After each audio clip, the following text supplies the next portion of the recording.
죽은 이유. 나답과 아비후가 죽임을 당한 이유를 성경은 이렇게 말씀하고 있습니다. 레위기 10장 1절 보겠습니다. 나답과 아비후가 벌을 받아 죽다.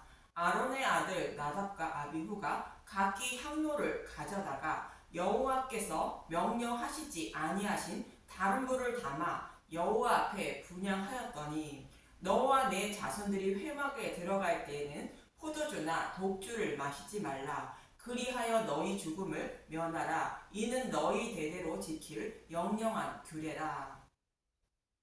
나답과 아비후가 죽임을 당한 이유를 말씀하고 있는데, 나답과 아비후가 독주를 먹고 성소에 들어가 분향하는데 다른 불을 담아 분향함으로 죽임을 당한 것으로 여겨집니다. 이 의미를 알아보기 위하여 먼저 향로에서 향을 살라 피어오르는 향연의 의미부터 알아보겠습니다. 요한계시록 8장 3절에서 4절을 보겠습니다. 요한계시록 8장 3절. 또 다른 천사가 와서 제단 곁에 서서 금 향로를 가지고 많은 향을 받았으니 이는 모든 성도의 기도와 합하여 보좌 금 제단에 드리고자 함이라. 향연이 성도의 기도와 함께 천사의 손으로부터 하나님 앞으로 올라가는지라.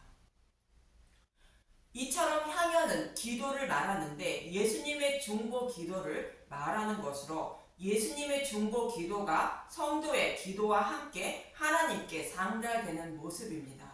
그럼 이번에는 성소의 향단 위에 있는 향로는 무엇을 의미하는지 알아보겠습니다.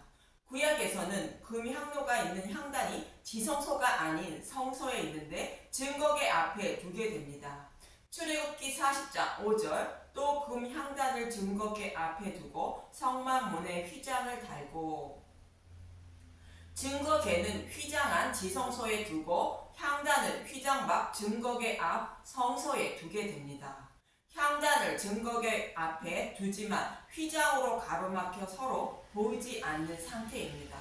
그럼 신약에서는 이 금향로가 어느 위치에 있는지 히브리서 9장 3절에서 4절을 보겠습니다. 히브리서 3장 9장 3절. 또 둘째 휘장 뒤에 있는 장막을 지성소라 일컫나니 금향로와 사면을 금으로 싼 언약궤가 있고 그 안에 만나를 담은 금 항아리와 아론의 쌍난 지팡이와 언약의 돌판들이 있고. 구약에서는 향로가 지성소 앞 성소에 있었는데 신약에서는 향로가 언약궤가 있는 지성소에 있다는 것입니다. 이 말씀은 십자가에서 대속제물로 죽으시고 부활하신 예수님이 하나님 우편에 앉아 중보기도하고 있음을 말하고 있습니다. 이 모습을 히브리서 7장 25절은 이렇게 말씀하고 있습니다. 그러므로 자기를 힘입어 하나님께 나아가는 자들을 온전히 구원하실 수 있으니 이는 그가 항상 살아 계셔서 그들을 위하여 간구하심이라. 하나님 우편에 앉아 계신 예수님이 저와 여러분의 구원을 위하여 중보기도하고 계심을 말씀하고 있습니다. 예수님이 아버지께 간절히 중보기도 하심으로 저와 여러분이 구원받을 수 있다는 뜻입니다. 이처럼 향로는 십자가에서 대속제물로 죽으시고 부활 승천하신 예수님이 백성의 구원을 위하여 중보기도하고 계심을 말씀하고 있는 것입니다. 이 말씀을 통하여 향로의 불은 무엇을 담아야 하는지 알게 되는 것입니다. 당연히 향로의 불은 대속제물로 죽으시고 부활하신 예수님을 상징하는 불을 담아야 하는 것입니다. 민수기 16장 46절을 보겠습니다. 이에 모세가 아론에게 이르되 너는 향로를 가져다가 제단의 불을 그것에 담고 그 위에 향을 피워 가지고 급히 회중회로 가서 그들을 위하여 속죄하라. 여호와께서 진노하셨으므로 연병이 시작되었습니다. 고라의 반역으로 연병이 시작되자 연병을 그치게 하기 위한 것인데 번제단의 불을 향로에 담아 향을 피워 속죄하라 합니다. 대속됨을 대신 예수님의 중보 기도로 연병이 그치게 된다는 뜻이며 우리의 구원은 예수님의 중보 기도로 구원받게 된다는 뜻입니다. 그럼 이번에는 대속죄일날 아론이 지성소에 들어갈 때 향로에 불을 담아 향연을 피우며 지성소에 들어가게 됩니다. 레위기 16장 12절에서 13절을 보겠습니다. 레위기 16장 12절 향로를 가져다가 여호와 제단 위에서 피운 불을 그것에 채우고 또 곱게 간 향기로운 향을 두 손에 채워 가지고 휘장 안에 들어가서 여호와 앞에서 분향하여 향연으로 증거궤 위 속죄소를 가리게 할지니 그리하면 그가 죽지 아니할 것이며 향로에 번제단의 불을 담아 분향하여 향연으로 증거궤 위 속죄소를 가리라 말합니다. 아론은 곧 모든 인류는 죄인으로 지성소에 들어가 속죄소 앞에 서지 못하는 자입니다. 그런데 향연으로 속죄소를 가리면 죽임을 당하지 않는다는 것입니다. 속죄소를 가린 향연은 대속제물 대신 예수님의 중보 기도로 예수님의 피로 값을 주고 산 자신의 백성을 증언하시는 것입니다. 그래서 아론은 죽임을 당하지 않는 것입니다. 이러한 아론의 모습은 저와 여러분의 모습으로 저와 여러분이 하나님의 심판대에 가면 예수님이 하나님 우편에서 피로 값을 주고 산 자기 백성임을 곧 믿음의 백성임을 증언해 주심으로 생명을 얻게 됨을 말씀하고 있는 것입니다.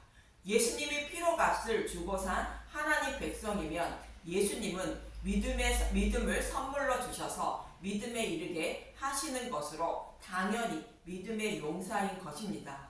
에베소서 2장 8절 너희는 그 은혜에 의하여 믿음으로 말미암아 구원을 받았으니 이것은 너희에게서 난 것이 아니요 하나님의 선물이라.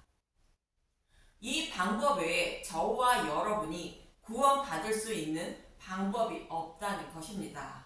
그러나 나답과 아비후가 다른 불을 드렸다는 것은 예수님의 중보 기도로 곧 복음으로 구원받는 것이 아니라 자신의 열심과 노력으로 구원받을 수 있다고 생각하고 있다는 뜻입니다. 유대인들처럼 율법을 온전히 지켜 구원받을 수 있다고 생각하고 있다는 뜻입니다. 예수님의 죽으심과 부활인 복음으로 곧 향연으로 증거궤 위 속죄소를 가리려 하지 않고 다른 향연을 피워 가리려 하는 것으로 다른 복음으로 하나님을 섬기고 있다는 뜻입니다. 그리고 포도주와 독주를 먹지 말라는 의미도 이와 동일합니다. 술에 취한 사람은 알아듣지 못하는 언어로 횡설수설하는 것처럼 다른 복음을 전하는 사람은 진리의 말씀이 아닌 횡설수설하는 말씀을 전하고 있다는 뜻입니다. 하나님의 뜻과 전혀 다른 말씀을 전하고 있다는 뜻입니다. 이러한 의미로 말씀하고 있는 이사야 28장 7절과 29장 9절만 보겠습니다. 이사야 28장 7절 그리하여도 이들은 포도주로 말미암아 옆걸음치며 독주로 말미암아 비틀거리며 제사장과 선지자도 독주로 말미암아 옆걸음치며 포도주에 빠지며 독주로 말미암아 비틀거리며 환상을 잘못 풀며 재판할 때에 실수하나니. 이사야 29장 9절 입술로는 공경하나 마음은 떠났다. 너희는 놀라고 놀라라. 너희는 맹인이 되고 맹인이 되라. 그들의 취함이 포도주로 말미암음이 아니며 그들의 비틀거림이 독주로 말미암음이 아니라. 이스라엘 지도자들이 하나님의 뜻과 다른 복음으로 이스라엘 백성을 양육하고 있다는 뜻입니다. 이 말씀이 포도주와 독주를 먹지 말라는 말씀입니다. 이처럼 나답과 아비후의 죽음은 십자가 복음을 상징하는 번제단의 불로 분향한 것이 아니라 다른 복음을 상징하는 다른 불로 분향한 것으로 다른 복음을 전하고 있다는 뜻입니다. 그래서 저주를 받아 죽임을 당한 것입니다. 사도 바울은 이렇게 말합니다. 갈라디아서 1장 8절 그러나 우리나 혹은 하늘로부터 온 천사라도 우리가 너희에게 전한 복음 외에 다른 복음을 전하면 저주를 받을지어다. 우리가 전에 말하였거니와 내가 지금 다시 말하노니 만일 누구든지 너희가 받은 것 외에 다른 복음을 전하면 저주를 받을지어다. 저와 여러분은 나답과 아비후처럼 다른 복음을 전하거나 따르지 마시길 간절히 소망합니다. 감사합니다.